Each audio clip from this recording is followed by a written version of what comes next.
السلام علیکم، آپ دیکھ رہے ہیں ہورائزن نیوز HD۔ خبر شامل کرتے ہیں ساہیوال سے۔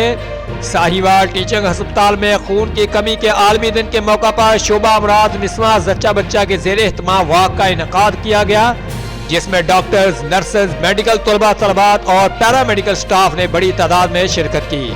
Principal Sahiwal medical college professor doctor Rashid Qamar Rao, head of gynae doctor Safia Izhar, associate professor doctor Zari Amjad, assistant professor doctor Hasa Ilyas, doctor Saeeda Bano, doctor Rashida Tariq کے علاوہ فیکلٹی ممبران میں doctor Haroon Gilani, doctor Najam Alsaqib, doctor Hasif Israr Zafar, doctor Saleem Hashmi اور ڈاکٹر فرق شہزاد نے بھی شرکت کی۔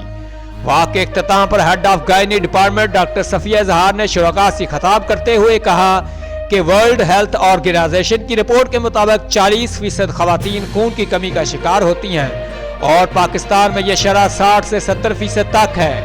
انہوں نے کہا کہ خواتین میں خون کی کمی کی بڑی وجہ ناقص غذا، ادویات کا بر وقت نہ لینا اور بچوں میں مناسب وقفہ نہ ہونا ہے، اور خون کی کمی کا شکار عورتیں دوران حمل اور زچگی کے دوران پیچیدگیوں کا زیادہ شکار ہوتی ہیں، اور اسی وجہ سے پاکستان میں دوران زچگی خواتین کی شرح اموات زیادہ ہے، جس کی سب سے بڑی وجہ خون کی کمی ہے۔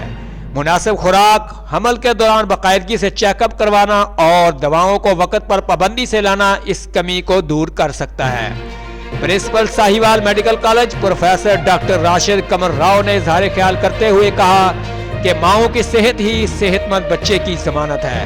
انہوں نے مزید کہا کہ خون کی کمی کو پورا کرنے کے لیے خواتین کو گوشت، انڈے اور پتوں والی سبزیوں کا استعمال زیادہ کرنا چاہیے۔ رپورٹ محبوب چودھری، سرپرست اعلیٰ، ہورائزن نیوز HD۔